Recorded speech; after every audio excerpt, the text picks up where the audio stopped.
lorsque vous êtes descendu du ciel pour la première fois, vous m'avez dit que le paradis n'était pas une blague. Les étoiles étaient vos alliés et formaient un balcon improvisé pour que vous puissiez contempler tout ce que vous portez en vous depuis un point de référence. Vous avez étudié l'étoile d'araignée d'argent qui maintenait tout, enfin connecté. Et c'est à ce moment-là que vous avez accepté que chaque chemin a son cours et que le jugement ne leur tardera pas. Les étoiles sont formées par les cicatrices des tissus d'une femme qui s'étendent si largement qu'elles commencent à s'amplifier à un rythme noble. La calibration la plus proche de l'exactitude qu'ils peuvent mesurer en elle est le mystère. Elle n'est que l'espace, elle ne connaît que la grâce, car que pourriez-vous être d'autre lorsque vous êtes le point d'entrée dans l'existence ? Les planètes sont ces marques de naissance, représentant les différents destins que le champ de l'expression peut prendre en accomplissant une partie de l'ensemble. L'expression c'est l'existence, et elle a pensé aux octaves pour que l'on puisse apprendre une leçon sur une échelle glissante, du subtil au grossier, tout cela fait avec amour afin que vous puissiez voir à quoi vous ressemblez depuis un point de référence. J'aimerais imaginer que, au-delà des dimensions de ce jeu tordu dans lequel nous sommes tous, nous sommes dans une patinoire en train de nous tenir mutuellement avec notre rire, comme un vase brisé avec une blague interne après être tombé au sol en regardant dans les yeux les uns des autres, sans inhibition, pure essence, bercé dans le ventre pailleté de la reine de l'amour, où toute la haine que l'on ressent ici-bas n'est que des hiéroglyphes mal transmis de notre véritable nature.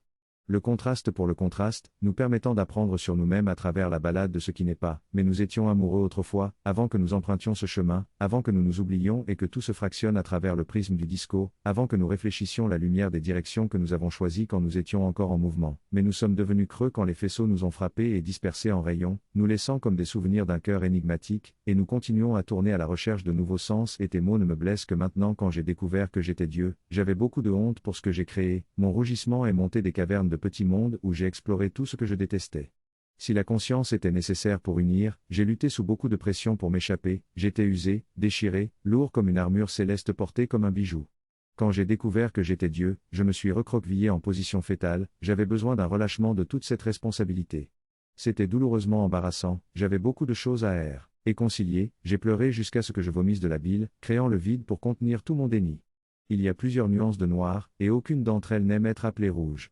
Quand vous comprenez que vous avez inventé cela, cela peut vous paralyser. Quand j'ai appris que j'étais Dieu, j'étais inconsolable, je me sentais totalement seul, existentiellement seul. Mes échos créaient en permanence des trous de verre sans que je ne le demande.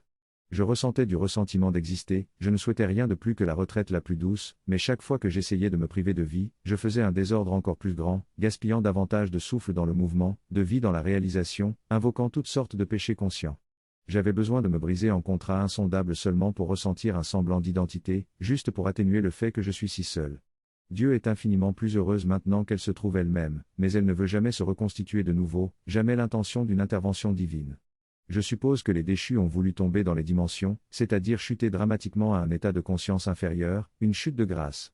Peut-être qu'ils sentaient que tout allait trop vite, ou peut-être ont-ils leurs propres raisons, et intrinsèquement, lorsque vous perdez connaissance, il n'y a aucun moyen de savoir réellement la paix, car la paix réside dans l'unité, où il y a une conscience que l'autre est toi, et la conscience engendre la compréhension, et les fruits de la compréhension sont la gentillesse, inévitablement, l'inconscience a le problème attaché de causer de la douleur, malheureusement, on ne peut pas avoir une basse vibration sans commettre une forme de violence, c'est ce que j'observe. Je ne suis pas sûr si cette baisse vibratoire a été acceptée ou non, peut-être que les déchus voulaient aller à un rythme plus lent, ou peut-être qu'ils se sont détachés de l'impact de l'accélération, c'est ma contemplation, et puisque la source est en tout, cela signifie que le diable est encore la source, mais la partie de la création qui n'accepte pas, et donc les forces en jeu seraient l'acceptation et le déni, exprimés comme la liberté et l'oppression, la conscience et l'inconscience, l'unité et la division, l'amour et la peur. Peut-être que les déchus ont peur d'aller trop vite parce que cela changerait leur phase de conscience, puisque la peur et l'amour sont les seules motivations. Êtes-vous prêts à continuer de traiter les autres illusions avec bienveillance, comme si elles avaient de l'importance, comme si elles étaient vous-même, même si tout cela n'est qu'un simple rêve ?